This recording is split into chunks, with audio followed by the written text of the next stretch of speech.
آپ کے ایک میجر جنرل نے جو میرے خیال میں غداری میں پکڑا گیا، امریکہ کے لیے غداری کر رہا تھا، کیونکہ کئی ادارے یہ قانون سے اوپر ہے.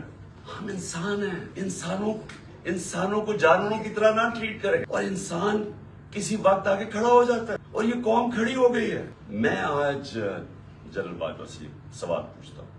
میں جنرل باجوہ آپ سے بھی فوج کے وقار کے لیے کہہ رہا ہوں کہ یہ پاکستانی فوج کو نقصان پہنچا رہے ہیں.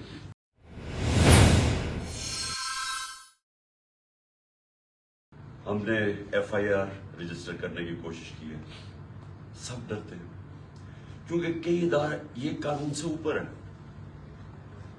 میں آج جنرل باجوہ سے سوال پوچھتا ہوں کہ کیا فوج کا وقار اوپر جائے گا یا نیچے جائے گا اگر جو آپ کی فوج پہ کالی بھیڑیں غلط کام کر رہی ہیں، ظلم کر رہی ہیں، انسانوں پہ تشدد کر رہی ہیں، اگر آپ ان کے اوپر ایکشن لیں گے تو فوج کا وقار اوپر جائے گا، لوگ عزت کریں گے فوج کی.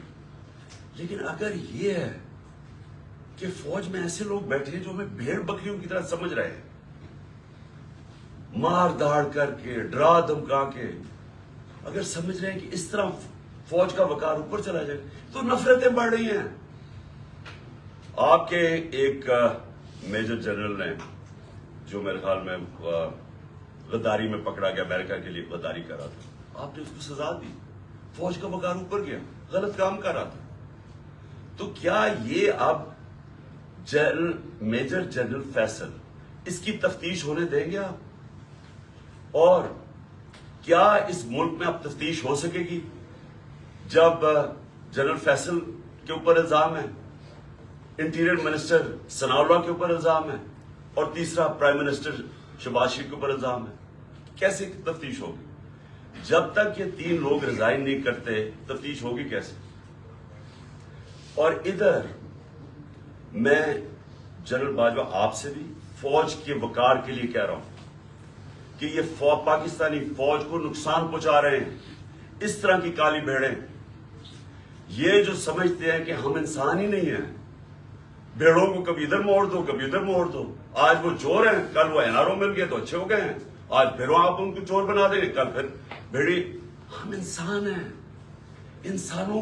انسانوں کو جانوروں کی طرح نہ ٹریٹ کریں. اور انسان کسی وقت آگے کھڑا ہو جاتا ہے اور یہ قوم کھڑی ہو گئی ہے. یہ میں آج آپ کو بتا دوں، دو راستے اب اس قوم کے سامنے، یا ایک پرامن انقلاب آئے گا اور یا خونی انقلاب آئے گا. تو اور تیسرا راستہ نہیں ہے، کیونکہ میں نے 6 مہینے میں اس قوم کو جاگتے دیکھا ہے. قوم کھڑی ہو گئی ہے. یہ جو شعور کا جن ہے یہ بوتل سے نکلا ہے، یہ اندر نہیں جانے لگا. اب فیصلہ صرف یہ کر لیں کہ ہم پرامن طریقے سے اس ملک کے اندر چینج لے کے آئیں گے جو کہ بیلٹ باکس کے ذریعے آئے گا، صاف اور شفاف الیکشن کے لیے، یا وہ جو ایران میں ہوا تھا ہوگا، تباہی ہوگی، جو سری لنکا میں لوگ سڑکوں پہ آ جائیں گے، کیوس ہوگا. یہ جماعت جس کو ان 3 لوگوں نے مجھے قتل کرنے کی کوشش کی اور اللہ نے بچایا. جس طرح ابھی ڈاکٹر فیصل نے کہا کہ یہ جو گولی میری یہ ادھر اوپر کی ٹانگ پہ لگی، وہ ایک گولی میری جو وہ اصل آرٹری ہے اس کے نیچے سے نکل گئی اور ایک اس کے پاس آ کے رک گئی. اگر وہ رپچر ہو جاتی تو 20 منٹ میں انسان مرتا ہے، 20 منٹ میں سارا خون نکل جاتا ہے. اگر تو سیدھا ہاسپٹل نہ ہو 20 منٹ میں مر گیا آدمی.